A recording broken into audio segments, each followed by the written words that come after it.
Tidak ada peluang untuk bertemu dengan jati diri kita kecuali saat kita punya tubuh yang sempurna ini.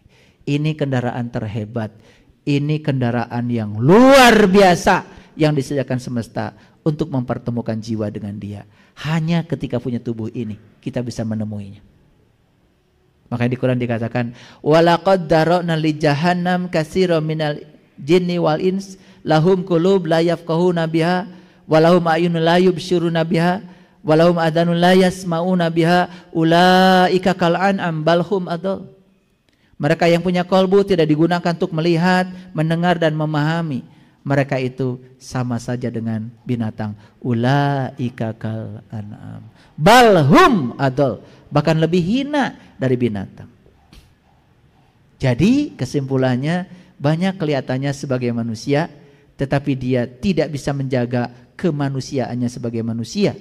Malah justru dia dihuni oleh sifat kebinatangan dalam kemanusiaannya. Maka dia akan turun menjadi seperti ini.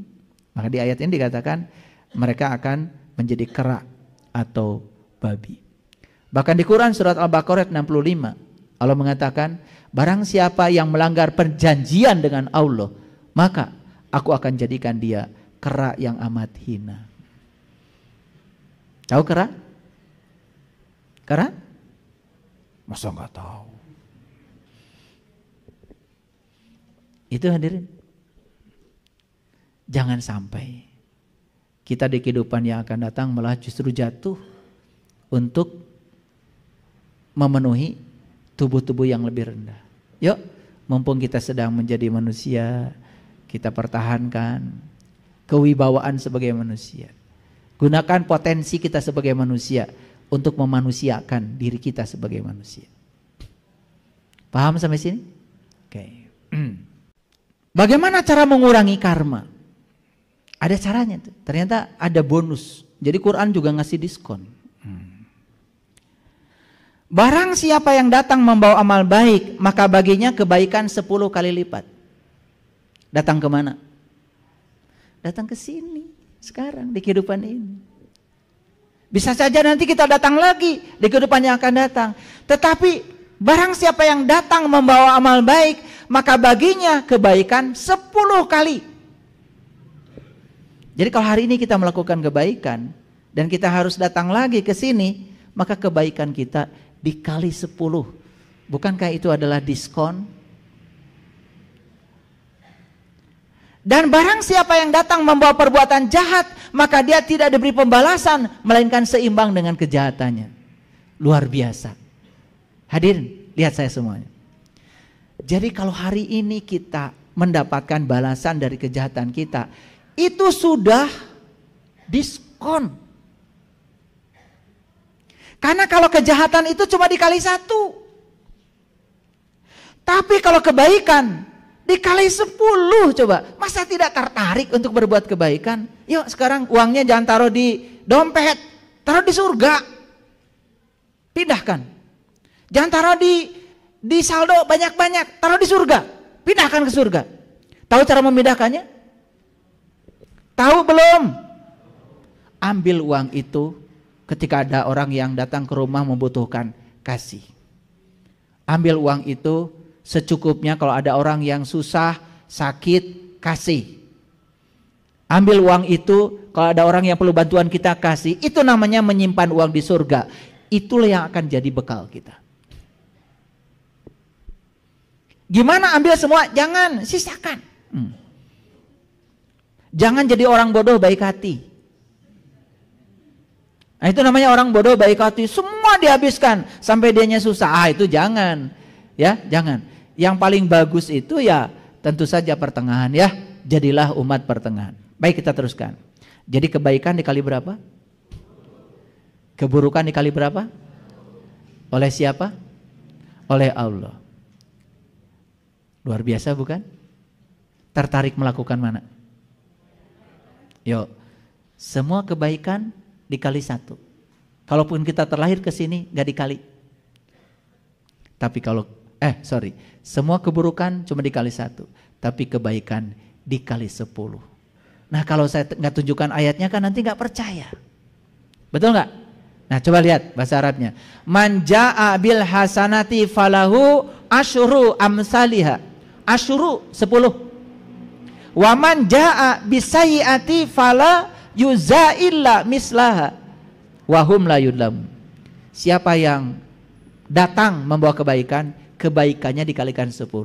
Jadi kalau dulu pernah bantu orang 100.000, datang lagi ke kehidupan yang selanjutnya sudah kali 10. Luar biasa? Luar biasa. Tapi kalau dulu pernah mencuri uang 100.000, datang di kehidupan selanjutnya hanya akan dicuri 100.000. Diskon bukan ini. Ini sale namanya. Jadi jangan dikira yang suka bagi-bagi diskon itu cuman mall. Allah juga ngasih diskon. Luar biasa. Betapa besar cinta kasih Allah kepada kita. Tertarik melakukan kebaikan? Tertarik? Mau melakukannya? Kapan? Janjimu.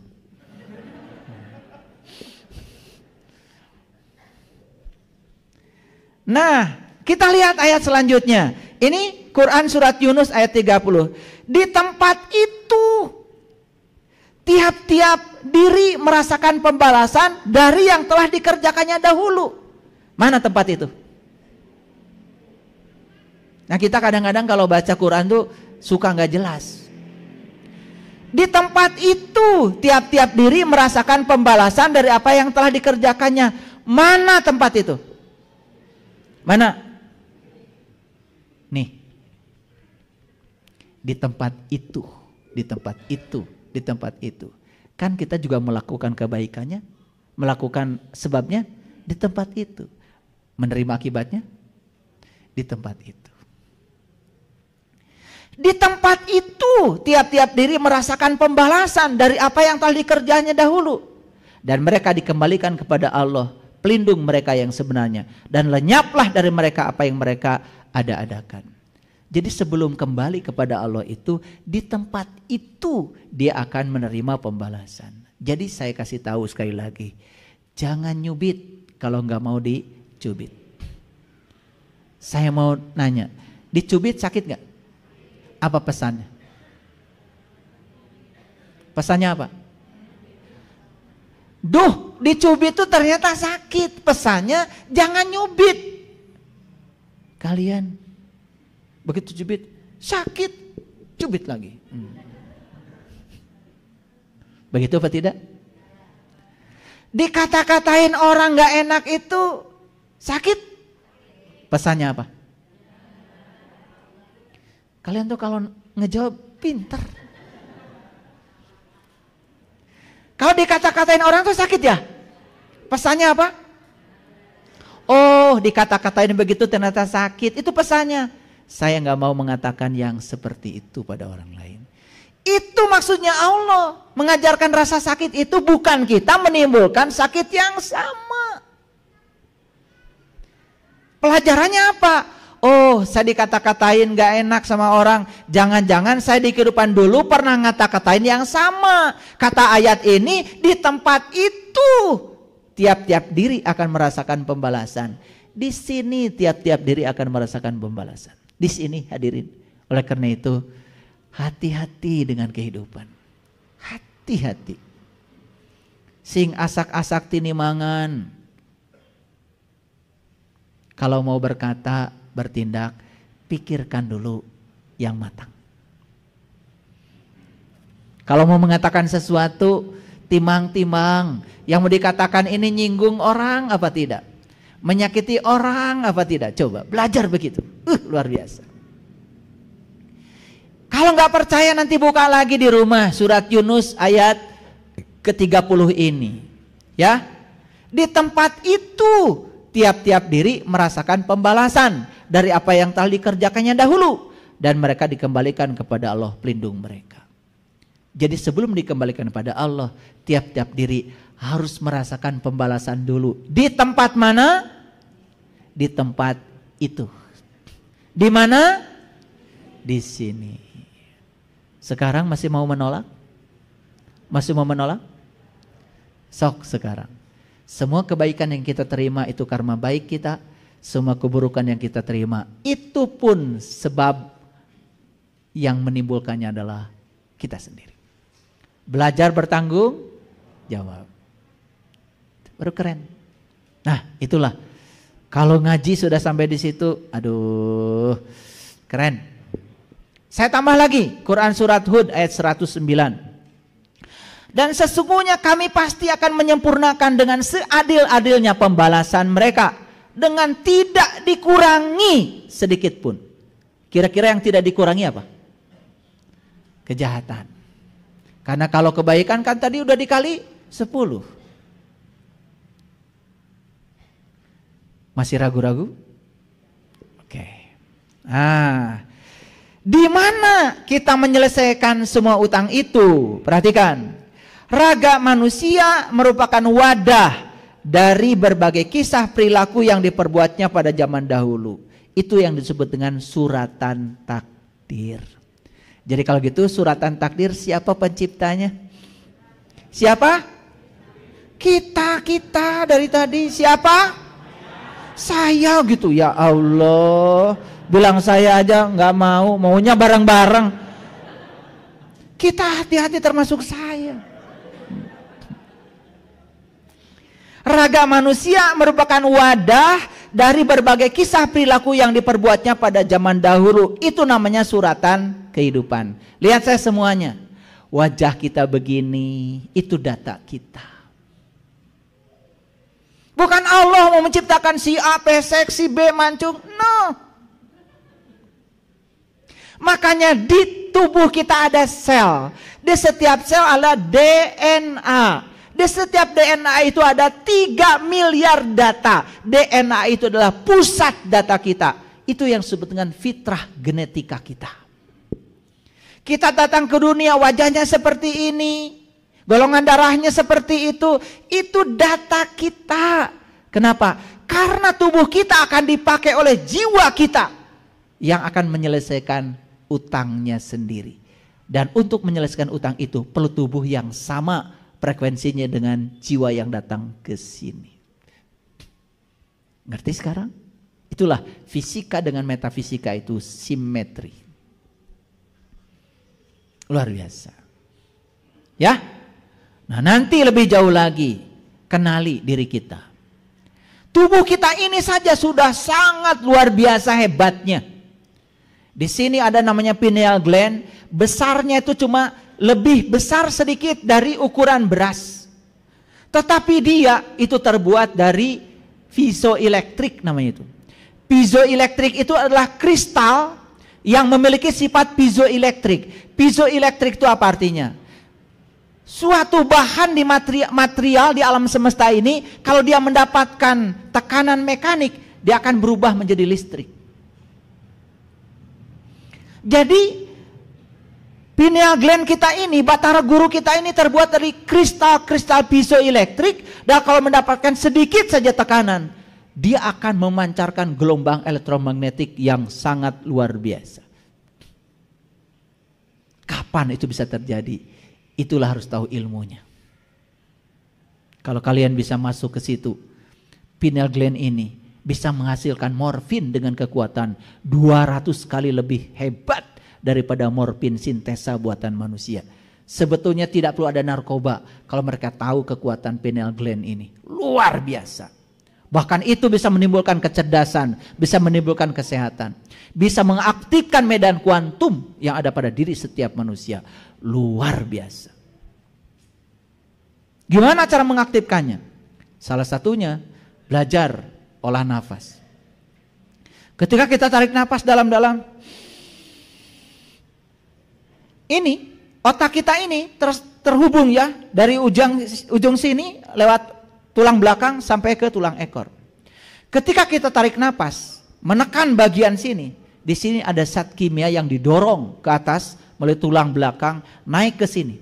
Dan ketika piezoelektrik itu mendapatkan tekanan dari cairan yang terdorong ketika kita olah nafas, di situ akan terjadi yang namanya pelepasan endorfin, pelepasan melatonin. Luar biasa. Makanya Orang-orang tua kita dulu mengajarkan bangun jam 1 sampai jam 4 di sepertiga malam. Ternyata jam 1 sampai jam 4 itu adalah tempat di mana pineal gland kita sedang menghasilkan melatonin yang sebanyak-banyaknya untuk kesembuhan tubuh kita. Wah, ternyata ya, kalau belajar spiritual secara saintifik itu semuanya kebuka, keren jadinya. Pernah belajar olah nafas?